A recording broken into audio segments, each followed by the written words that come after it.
Yun, magandang araw po sa inyo lahat. Welcome po sa panibagong reaction video dito sa Makapili TV. Ngayon itong kwentuhan po natin, ipag-uusapan po natin dito yung 21 pesos per day pa rin po ng NEDA para sabihin daw na hindi na mahirap ang isang Pilipino kapag kaya na nilang gumastos ng 21 pesos per meal.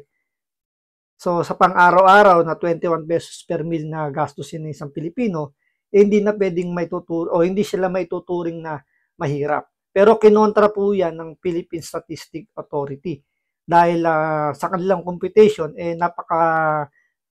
kumbaga napakalabo nung sinasabi ng NEDA na hindi na mahirap ang isang Pilipino kung kaya nang gumastos ng more than 21 pesos sa kanilang kada pagkain. So panoorin po natin itong balitang to, pero bago ang lahat, kung di ka pa nakasubscribe sa Makapili TV, baka pwede naman pakipindot yung subscribe button. At the same time, palike na rin po ng video, wala namang pong bayad yan. Kaya pindot na. So ito, panoorin po natin itong balitang to.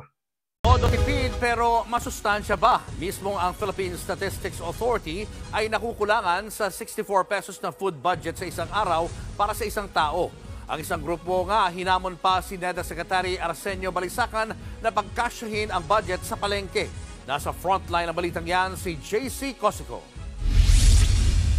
Aminado ang Philippine Statistics Authority na hindi sapat ang 64 pesos na budget sa pagkain sa isang araw. Pinagbasehan ng PSA ang tinatawag na food bundles na may nutritional content. Sa 64 pesos per day sample menu, mula almusal, tanghalian, merienda at hapunan, may itlog, kape, munggo, isda at iba pa. Ito yung parang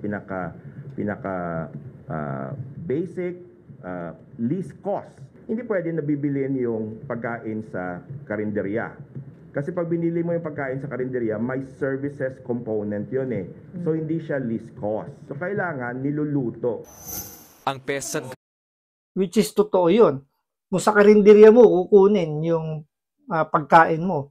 Yung 21 pesos, napakalabo pa sa sabaw ng pusit. Diba? Pwede yun. Siguro isang kanin, hihingi ka na lang ng sabaw. Puro sabaw na lang. Yun yung mangyayari para lang pagkasyahin mo yung 21 pesos. Siguro sa almusal, medyo makakalusot pa kasi may mabibili ka pang 20 pesos na pansit, spaghetti na walang laman o walang sahog, kulay lang, sopas na puro, alam niyo, puro ano lang, puro sabaw, walang halos laman. So yun na lang yung mabibili mo. Pero after nun, ano po pagkakasyahin mo sa 21 pesos pagdating ng tanghalian, tsaka ng hapunan. Which is yan yung isa sa sabihin natin, isa sa pinaka heavy meal. 'Di ba? Yung pinaka talagang pangmalakasang kainan na yan. Dahil siyempre, lalo na kung nagtatrabaho ka, yung almusal medyo iba nga nakukuha, parang kontento na sa pakapi-kapi na lang, tsaka pandesal. Baka doon pwede pang lumusot eh. Yung almusal na nga sabi ko nga, pwede doon lumusot. Kasi meron pang pandesal na tigda 2 piso na halos isang kainan na lang, isang lublub lang sa kape, tapos okay na, 'di ba? So, kung gagastos ka pa ng kape, sabihin natin 10 piso yung kape, pero ano pa rin gagastos ka pa rin naman dahil pagpapakulo ka ng tubig, 'di ba? Maglalagay ka ng asukal. So parang hindi pa rin hindi pa rin ganoon na mailulusot yung yung 21 pesos. Pero sabihin natin na yung almusal may lusot. Pero yung pagdating ng ng tanghalian ng punan, isa yan sa mga pinakakailangan ng pangmalakasang kainan dahil siyempre kung nagtatrabaho ka. So, medyo malabo na. Malabong-malabo pa sa sabaw ng pusit. Nakakayanin yung budget na yun. na amihan, pumalag din sa 64 peso food budget. Hindi porke bumili ka ng itlog, wala ka ng ibang gagastusin. No? Kailangan mo ng gas, kailangan mo ng mantika, kailangan mo ng asin, kailangan pang mamasahe papunta sa palengke. Maraming mga gastos bago mo mabili. Hamon ng grupo, subukan ni NEDA Secretary Arsenio Balisacan ang paggastos ng 64 pesos sa pagkain sa buong araw. Pumunta siya sa palengke, huwag siyang magkotse kasi mas mahal yung gasolina. Tingnan natin kung ano yung mabibili nung 64 pesos na binabanggit niya. Kasabay niyan, kung meron man 64 pesos, anong sustansya ang mabibili? Hindi rin kasi maintindihan tong NEDA na to. Saan ba nila nakuha yung figures na yan?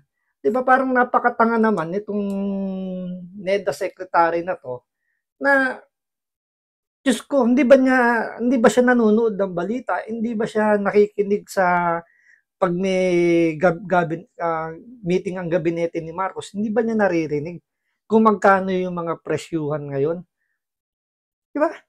Hindi ba niya naisip na yung bukod sa pagkain, may iba pang gagastusin? Siguro parang ano to eh. Alam niyo yun na naging kampante siya na pagdating ng budget hearing na yan, eh hindi na siya kakastiguhin dahil siguro sa isip niya na sip-sip na yung mga, kumbaga yung mga nasa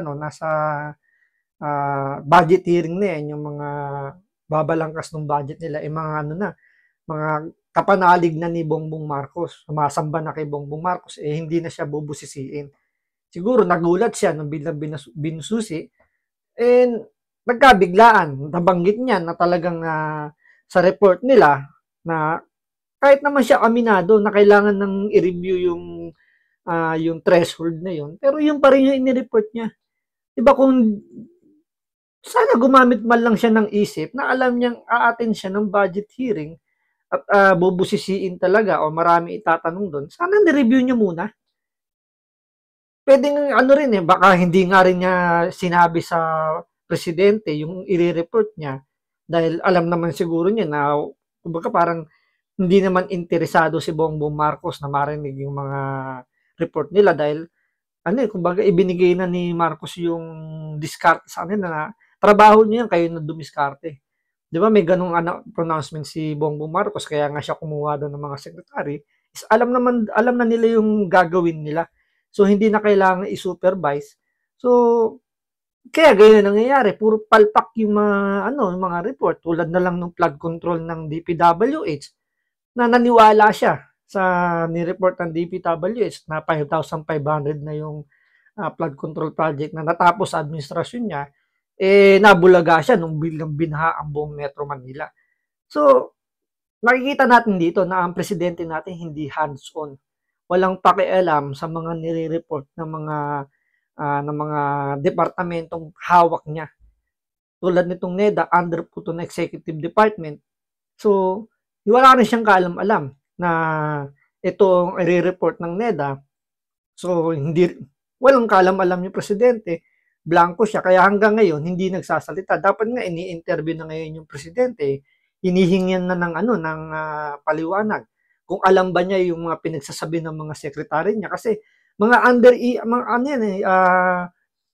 tawag dito, alter ego niya yung mga yan. 'Di ba? Kaya mga sekretary niya kumbaga dapat nanggagaling sa kanya yung yung command, nanggagaling sa kanya yung mga gusto niya ipagawa. Hindi yung mga sekretary niya yung bahala nang dumiskarte at hindi na siya i-inform. So pagdating ng ganyan, eh nagmumukhang mga engot na yung mga sekretary niya, siyempre ang balik niyan sa presidente dahil mga tao niya yan eh. Nung 64 pesos na budget niya para sa isang tao. Ang National Nutrition Council Cordillera hindi rin kumbinsido sa pahayag ng NEDA. Parang kulang pa nga yun. Parang it is just to fill your hunger. So possible, it's more of the carbohydrates that you get. But you will not be able to get the recommended energy and nutrient intake natin. Ang sapatero si Lorenzo Aguiao, aminadong kung minsan na isasantabi na ang pagbili sa masustansyang pagkain para sa mga apo. So makakain ka lang ng 3 beses, lalo yung mga apo, gano'n, yung mga bata. Which is totoo.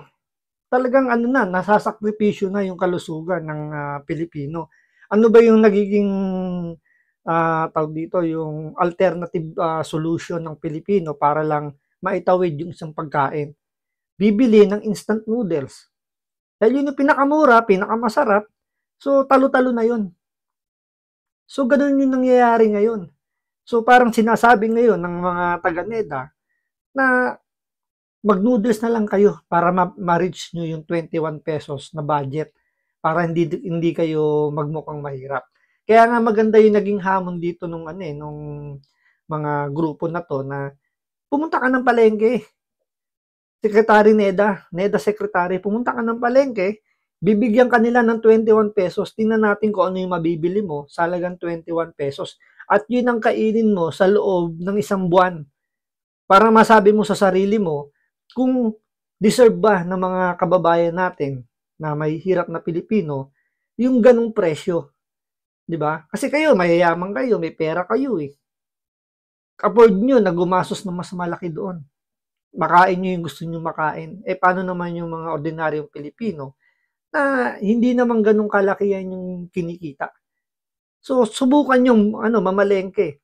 'Di ba? Ipakain nyo sa pamilya nyo para kayo mismo ma-experience nyo kung ano yung pinagdadaanan ng ordinaryong Pilipino. Para masabi ninyo na worth it yung 21 pesos para sa isang meal ng isang ordinaryong Pilipino.